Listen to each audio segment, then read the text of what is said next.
everyone. Happy Tuesday afternoon, but Tuesday morning, I think, for many of you.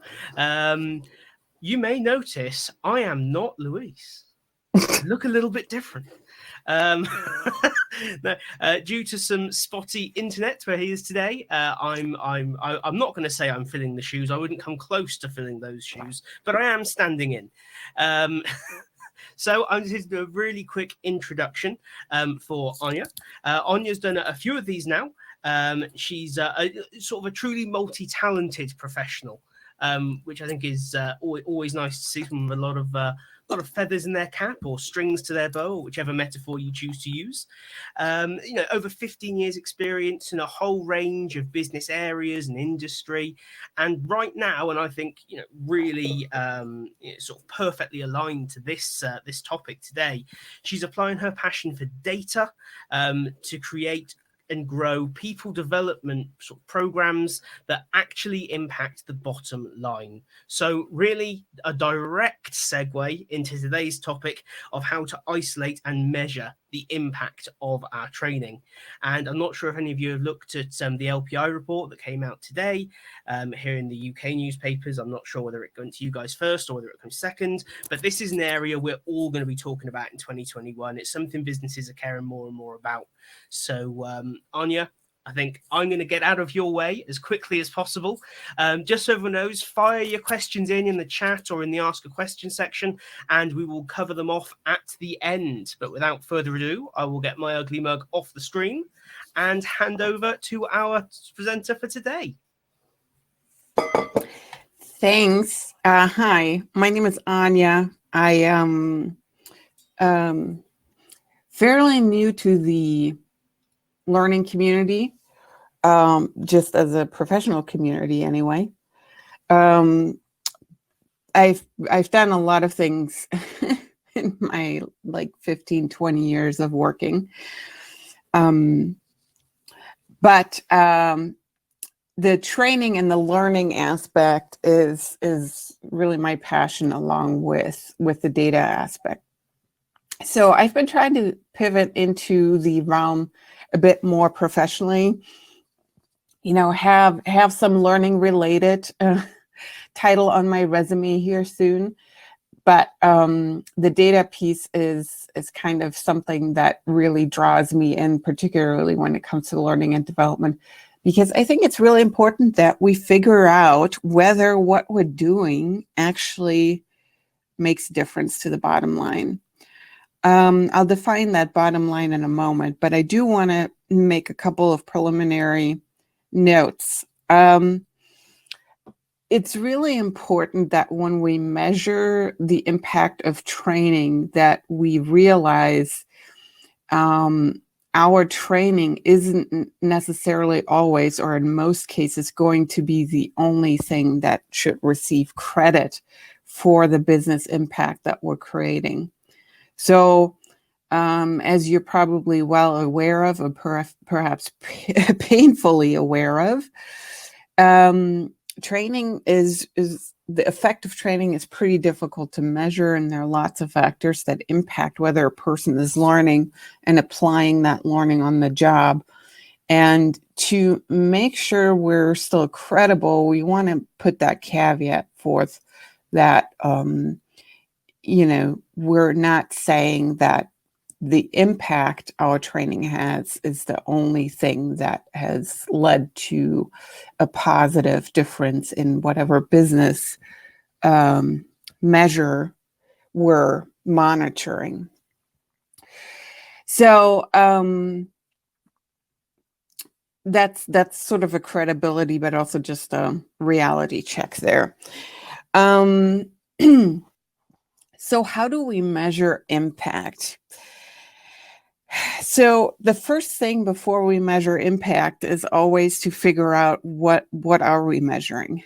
And so that's really part of the discussion during your needs analysis and your fact-finding phase and your planning phase. It's really not a good idea to, implement your training program and then decide, let's see if things have changed and look at various business measures. You want to be very clear and very specific about what business numbers you want to impact with your training program. So have a specific objective in place that is tied to specific business impact measures before you implement your training program. I kind of feel like you probably all know this, but I'm just going to say it anyway. So then also along with that is figuring out how you're going to measure it again before you put an actual program in place. And during the needs analysis phase, that's something really to discuss with all the people involved, your participants, the managers, the subject matter experts, and also consult with those people on what they think would be good business measures to look at in terms of the effect of the training program and how to most effectively measure that. There are certainly some better ways to measure things, but sometimes that's not necessarily the most practical or feasible option based on the context that you're in. And so that's also a matter of getting buy-in from the people, from all the stakeholders involved. If you're agreeing to something that you're measuring and the way you're measuring, that's not unnecessarily disruptive to them or complicated or puts in too much of workload on them, that's going to be a good a good way to start off the program and the relationship and the goodwill with the people involved. So, okay, what can we measure in terms of figuring out whether our training has an impact? I want to segment this out into categories. There is what I would call hard data, and there's soft data. And I think both categories are perfectly valid categories depending on what your training is trying to accomplish. So don't feel like because you may not be able to measure the exact impact on, say, revenue or profits or sales of this particular program, that there's nothing good or valid to measure. Soft data can be and often are very important as well when it comes to determining business impact. So let's talk about the hard data piece. So this is the kind of thing that is fairly easy to measure. But I do acknowledge that the data itself might be hard to come by. And a lot of that kind of depends on your internal relationships also, not just whether your business is measuring those things at all and where the data is. But this is, I think, part of making a case for your training department as a whole, and that's also part of what the leadership should be doing, is having access to good data outside of your department that could potentially be impacted by the training initiatives, or that you're, sorry, I'm scooching back in my chair here. Get yourself accommodated here, Anja. All right. So that's part of having good relationships with the people you are working with. And of course, the people who are asking you for training and learning initiatives should be ready and willing to give you the data necessary to show that the time and money that's being invested in training is actually worth it. And I realize that sometimes, or I don't know, many times that might be a challenging conversation to have. Anyway, going back to the point about hard data. So what's hard data? So we're talking about things like productivity, revenue, quality, cost, time. So specifically in terms of output, you might look at, if you're in a healthcare environment, the number of patients treated, then in an educational environment, the number of students graduated. In a retail or manufacturing environment, the number of packages being shipped. Quality might be something like looking at failure rates, looking at dropout rates in an education context, looking at waste produced or generated, as well as product defects. In terms of cost, this might be pretty obvious, but things like treatment costs in a healthcare environment, overhead costs, pretty much that applies to any business or organization, and the cost of failure, that is the cost of poor quality, the cost of your customer service initiatives. And then time, program completion time, for instance, and that could be pertaining to your training program in and of itself. A processing time, that kind of pertains to any type of process that's taking place in your business. The time it takes for your trainees to become proficient at whatever skill they're supposed to be acquiring. Response time, such as response time to customer service requests, response time to proposal requests, et cetera, et cetera. So output, quality, cost, and time are what I think would be the major categories in the hard data, realm. So let's talk about the soft data really quick. Soft data would be things like attitudes, motivation, and that's like the biggest mystery of all human motivation, satisfaction. So things like job satisfaction, employee satisfaction, work habits, the level of the perceived quality or level of customer service, the work climate, performance ratings. Performance ratings are typically sort of a combination of hard and soft data, depending on how it's set up in your organization. Reputation and brand awareness.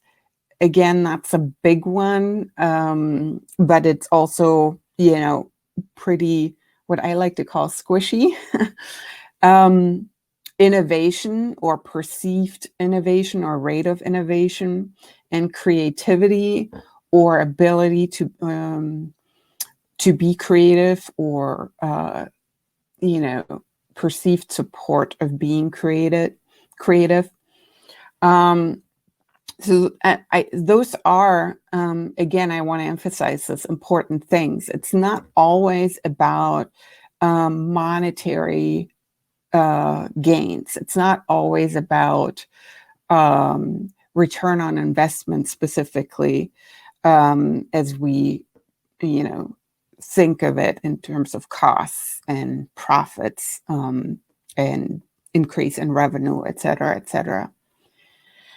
So again, these are all possibilities, but the specific business measures that you're going to focus on are something that should be decided during your need analysis with the stakeholders involved, and then looking at what's practical, what's feasible, and what in your specific context makes the most sense, so to speak. Okay, so the next area I was going to talk about is isolation, and that's isolating the impact of your training program specifically. I want to make that point again, that we need to know at the beginning, before we decide on any business measures specifically and ways to measure those business impact measures, what factors could be at play that would impact those specific measures that we're looking to impact, or the problem or the need that we're trying to address with our training, so that we know whether at all training is a good idea, first and foremost, and whether it can make a difference. So that's a conversation, again, to have with your subject matter experts, with your process owners, with your participants. Also, don't discount participants as a good source of information of whether training is going to make a difference for them. There are 3 ways of isolating the impact of training that I want to talk about, and that I personally know about.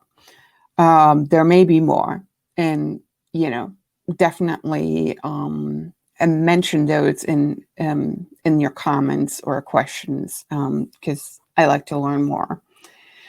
I'm also going to talk about briefly the pros and cons of using these techniques, and then give you a quick idea of how you might go about choosing which one to go with for your training program.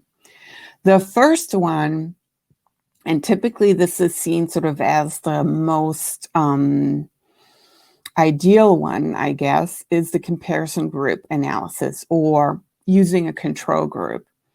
And just like in a medical context, for instance, that's taking 2 groups. One will receive the quote unquote treatment or the training, and the other one will not. This is really the technique that tends to have the most credibility and the most accurate results. But, a lot of it depends on how it's implemented, obviously, and whether this is really the best method for a particular context. So I think the setup of that is pretty,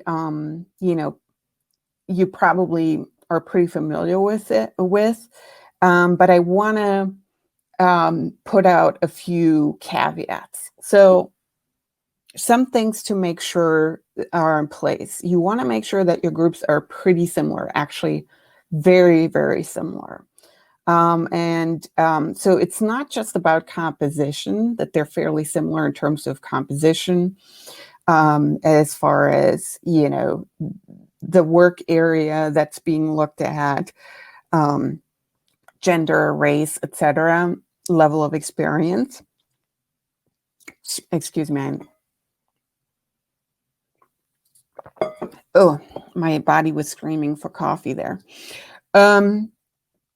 But also things like location or other environmental factors or influences. Again, this can be difficult, right? But we don't want to get in a situation where we're having groups in which one of the groups is having a fairly influential external factor that either is already in place or happens during the implementation phase that could also affect the results. Whenever possible, the people in these groups should be assigned randomly. And that also means that you definitely want to make sure your groups are not too small. I don't have a definitive number on that, but it's probably, you probably want to be have at least 10 to 12 people. But but also, thinking about, again, those other factors influencing the composition and the factors that are possibly also influencing their performance, or in the control group, their performance. The other thing, and this comes also from doing these things in the medical context, avoid any ethical and operational issues in putting this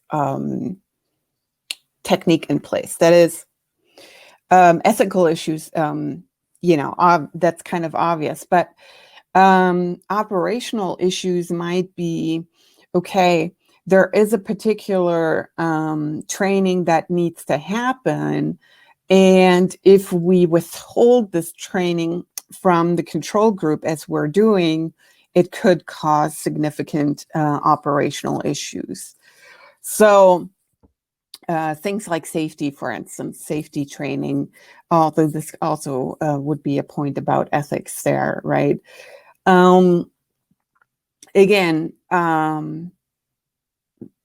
this might also be a good point to raise with your subject matter experts or your other stakeholders, if they think they might run into disruptive operational issues by withholding training from a group of people. Okay. The other thing that kind of can happen with doing a comparison group analysis is that the participants of each group, because that's kind of unavoidable in a work context, that there's some kind of contamination going on. And that's usually through information sharing, for instance, or even if participants in the control group start observing the participants in the experimental group, and, maybe subconsciously or consciously adopting the way they're doing things. So, they're kind of essentially also learning and improving their performance based on that. So, one way to avoid that is to make sure you're not running the experiment for too long. But also at the same time, you don't want it to be too short. And again, I know this sounds kind of nebulous, but in terms of, okay, what's too long and what's too short? But again, that's definitely a discussion I think that you want to have with all your stakeholders. And so the specific measures you would look at, I'm sorry that I didn't make that clear, is you're looking at, okay, what's the performance or the specific business impact measure that you're looking at, and how is that different? How is the number different from the control group to the experimental group after the training has concluded? And that might not just be right after the training, but that might also be 3 months out or 6 months out. I wouldn't go longer than a year out because training effects tend to kind of like fizzle out after the 1 year mark. Again, that's not always true, but it's kind of a rule of thumb. So ideally, you don't want to just take one point of measure there. You'd want to look at a couple or 3 points of measure maybe to see what's happening. So that's the control or comparison group technique. Let me see where I'm on time. I'm pretty good. The second one is the trendline analysis. The trendline analysis is quite a bit simpler and less time consuming. So what you're doing with a trendline analysis is you're looking at a baseline first. Okay. So you're not splitting people into groups, but you're looking at a baseline of a particular business measure that you're wanting to impact, and you're taking a few points in history, and then you do a projection into the future. So this is sort of a statistical technique. So say you have employee satisfaction. You've got data for the last 5 years. So you're plotting the results, and then you're projecting out what this might be in the future. So that's the trend line. And I'm just doing this with my hands to visualize. And it's based on historical data. The important point here to remember is that you want to take a measure that's fairly stable. So we don't want to use a number or a measure that's kind of erratic, okay? Because that just means there are too many factors that influence this, and we're not going to be able to really see what difference training makes. All right, so we have this base trend line, and then we implement training, and we're going to plot against this trend line the number as it actually happens. And ideally, you want that number to be that trend, or the results to be above that trend line, ideally, or below if it's minimizing something. So we want to see a difference between what we projected will happen with this particular business impact measure versus what actually happens as the result of us implementing training. Again, with a caveat that training is probably not the only thing that plays a role there. I said this is typically less involved to implement than a control group, and it is. You do want to have someone who is a bit versed in statistics here, and you do want to make sure that you're taking a measure that's stable over time and that has fairly low variability. And this is, again, going back to your discussions and your needs analysis. We should have a reasonable assumption in place that is reasonable, as in it's reasonable to make that assumption, that training can make a difference here. So, sometimes we're looking at problems, or someone is asking us to implement training for problems that are probably, as we kind of analyze the situation, not going to be impacted very much by training. In other words, there are other factors that play a role that should be addressed that will make a bigger difference as opposed to training. As an example, I already mentioned employee satisfaction scores, but we could also look at other soft and hard data here, obviously, for this particular thing. And because this is fairly, it's much less involved in terms of, implementation compared to a comparison group. This is something that can perhaps be done more often than a control group. So did I hit every point on that? I might be forgetting something. Anyway, the third one and the final implementation technique that I want to talk about is forecasting. Oh, now I remember the other point. Well, I'll make that point because it equally applies to forecasting. So forecasting is, it's really estimation. I think there is no shame in having people estimate the impact of training. And sometimes that's really the only way that you can figure out if training, might have an impact or not.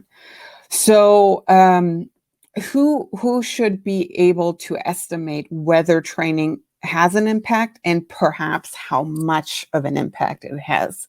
Well, your subject matter experts, your process owners, managers, but also, and again, I want to emphasize this, don't discount the knowledge of your actual training participants. So how would you do estimation?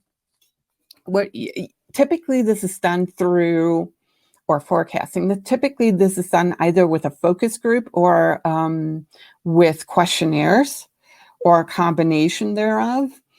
And you would ask participants essentially, how much do you think training is responsible for the improvement in this particular business measure? So for instance, if we're talking about employee performance, how much do you think training has contributed to the improvement in your performance? And it will be a number between 0 and 100, 0 meaning 0% meaning no improvement. It doesn't have any influence on it, versus 100%. It's 100% responsible for my improvement, which that's kind of an extreme that I would kind of think is an overestimation. But that's not the only question ideally you want to ask. The follow-up question to that would be, okay, so you told me you think training is responsible for about 50% of that performance improvement. How confident are you in your estimate? And they might say something like, well, I'm about 70% confident. I'm about 85% confident. And so that confidence measure will serve as an adjustment of the original estimate. And mathematically, how you do this is, okay, this person said 50%. They think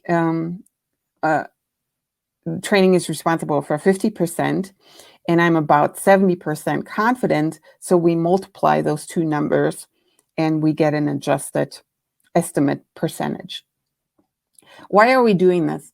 Because it's really kind of making sure that people sort of double check their estimate, but it's also a credibility measure. So in other words, we're kind of putting a buffer in there to account for errors in estimates. And that's what we're going to report ultimately, and we're going to emphasize this point so that the people who are looking at our numbers are like, okay, well, you actually were trying to account for error, so this kind of makes your numbers more credible. So the big assumption here is, of course, that the people you're asking to estimate are capable of making those estimates. And I think I don't think that that's a bad assumption to make in general. It's definitely a discussion to have with all the people involved. And I do know, sort of from personal experience that, I don't know, sometimes people, whether it be the managers or subject matter experts, they might want to discount the perspectives of the people that need to be trained, the people who need to be trained, proper English. But I would, unless you have done this in the past and you've seen that participants tend to over or underestimate, or are generating numbers that you think are not credible or differ too much from, say, the estimates that managers are making, I wouldn't discount the opinions of your training participants. In tandem with that, try to get estimates from different groups. So not just the participants, but maybe the managers as well. So then you can kind of take the difference. Okay, so the estimate from the group of participants is this, and the estimate from the managers is this. So to be very conservative, we're going to take the lower number. If you want to be less conservative, you might just take the difference. I think a more conservative approach is just to take the lower number, the lower estimate. Another thing to make sure to do is that you're looking for outliers in your data. So outliers would be extreme numbers. So if you have a few people who say it's, and I mean, it's like a very minority, they're saying there's 0% improvement of this training, but most of your participants, for instance, are saying there is some kind of impact of the training, or you've got a few outliers that are like 100% or 99%, you might decide to eliminate those extremes from your data because in terms of averaging techniques, that's definitely going to skew the result. And then, again, we're using a qualitative measure here, for instance, such as a focus group or a questionnaire. If you're seeing extreme claims or unsupported claims or unrealistic claims about the impact of training, you might also decide to leave those out of your analysis. And the other point that equally applied to the other techniques is, again, here, it would be good to take multiple points of measure beyond, the conclusion of training, but probably not beyond a year. Since we're talking about questionnaires, there's always this question of, okay, how do I increase response rates? And there are, a few ways to increase response rates, but I think one that makes the biggest impact is typically telling the people you're wanting responses from what you're going to do, what they can expect, when they can expect it, and the importance of that. So we're not just telling our training participants, hey, we want to measure whether this training is actually making a difference to you, but here's how we're going to measure it.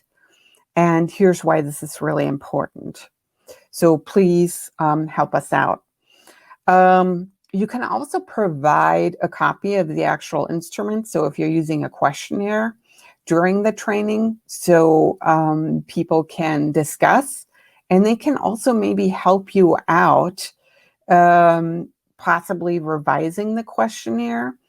Sometimes, you are using questions that might not make sense to the participants, or might be irrelevant to the participants, or need to be phrased differently. And of course, all the talking points about designing a good questionnaire apply here as well. And I think, and I'm not sure if this is something that you would typically do, but you may even want to take some time to explain how to complete the questionnaire in and of itself. The estimation, asking people to estimate things might be something that they're not necessarily as familiar with, or that they might have questions about, or you might even walk through an example. I do realize that could possibly influence participants' responses. So, it's kind of a fine line to walk, but I would at least perhaps show the questionnaire beforehand and get some input. That might even be something during the planning phase, where you're inviting a couple of potential participants to give you feedback on the instrument itself, on the questionnaire.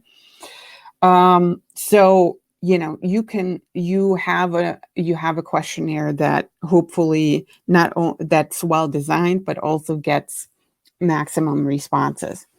And then, of course, send reminders. Make sure that the managers are on board, and that the managers emphasize the importance for the training emphasize the importance to the training participants of collecting this data. Should you make that mandatory? I don't know. I tend to feel a little squeamish about making things mandatory, because that can affect where that can affect the quality of the responses you get. I'd stay away from that, and especially when you have managers involved who are saying, okay, you should complete this. Sometimes, there might be you might wonder about undue influence of managers, but again, that's really something during your planning phase that you want to address with people, with the stakeholders involved, and figure out whether that is a potential problem or not, or rather whether the problem is big enough that we need to worry about it. It might exist as a potential, but that, it might not be that big of a problem. Okay, so lastly, which technique to use? Oh, crap. I'm running out of time. So here it's really the biggest question is what is most appropriate for your specific context, for the training program and the impact measure you're looking at. If it's a really critical impact measure and it's really important to figure out whether the training is making a difference, say for instance it's a very high cost program, the level of accuracy you need may be extremely important. So typically using a control group is the most accurate, not always, but typically. And you might make the case here that it's worth spending the time on doing that. Or it might even be worth doing a couple of different ways of isolating the impact. You need to take into consideration, of course, always what the impact on your participants, on the staff, your training staff, on the management that's going to be involved in this is going to be. And then also credibility, okay? Because like I was saying earlier, you may be having managers who really don't trust the participants' estimates, for instance, and they might want you to do something that forgoes that in terms of analyzing the impact. Or you might make a compromise and say, hey, why don't we do, say, a trendline analysis as well as, so that's more of a statistical technique, mathematical technique, but we also incorporate an estimation technique here. So that's, in short, everything that I wanted to get out before you ask me some questions. So we can move into the question phase, Tom, if you want to. Questions, comments. And I know this was a lot, but I try to put as much information or value, hopefully, out there as I can when I do these things. I thought that was really, really great, and the chat's gone in some really interesting directions at how people are gathering data and sort of completing surveys. So, guys, if there are any questions, now is the time to put them in. I've got a couple in the question section that I've added as we went along. I thought it would be cool to hear some more about. So, I guess just carrying on from the last section there, you were talking about different ways of gathering the data, putting it together, what it tells us. Why, with all these options available, do you think more often than not organizations are still using or would like to use things like happy sheets when these options are readily available as you're talking to us about them? So the big answer, the most likely answer, most accurate answer is probably I don't know, because I don't know what's going on in people's head. But I think realistically, part of it is probably the path of least resistance. It's much easier sometimes to just use course evaluation or course satisfaction surveys or whatnot. And the time investment also plays a role. And a lot of training departments, from what I can tell, correct me if I'm wrong, are really overloaded. They might not have enough staff, they might not have enough time. And that's a big thing. I mean, that goes back to leadership support, right? And planning and budget, etc. But sometimes that's just the reality of you as a training professional. And so you have to go into advocacy mode to do things better. I know that's not a very satisfactory response, unfortunately. No, I think it is. I think it's a realistic response, isn't it? Which is always the stuff that's interesting in these chats. So really great question from Simon there. So how do you factor culture into it? Companies have wildly different cultures and backgrounds going into any kind of training, and different perceptions of what training is and or isn't, and how good it is. So how do you allow for that when doing these kinds of analysis and data gathering? Yeah. So one thing I think is important to remember is that nothing is perfect. So whatever you're measuring, or whatever techniques you're using to measure things, it's probably not going to be 100% accurate, and it's not going to be able to account for everything. Culture is this big word that I find typically is fairly squishy and hard to define, or more often than not, organizations themselves use the word, but they haven't done a lot to really define it. And I think when that's the case, that's problematic. And trying to account for that might just not be worth your time. But if you have a culture that's somewhat defined, at least in terms of how the organization wants to define it, there may already be other initiatives in the employee development and engagement and HR realm that try to account for that. And I always say to training professionals, make sure that you have a really good relationship with your HR department and make sure you know what it is that they're doing and that they know what you're doing. It's easier when those two departments are, connected in some way or another, but sometimes they're not.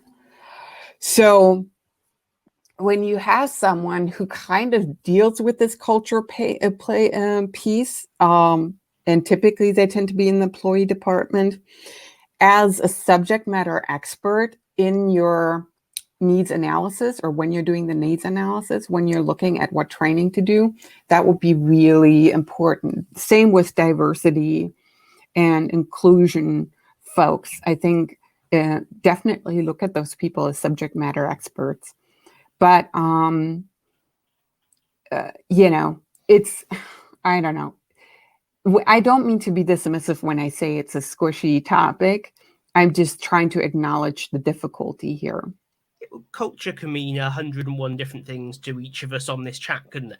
We would probably all define it ever so slightly differently, the same way companies define their cultures ever so slightly differently. It sounds like Simon's got the kind of typical experience that many of us have had working in L&D is a so-called culture of learning that allows for no time to be given over to learning, and elements of the same culture that seem to contradict one another.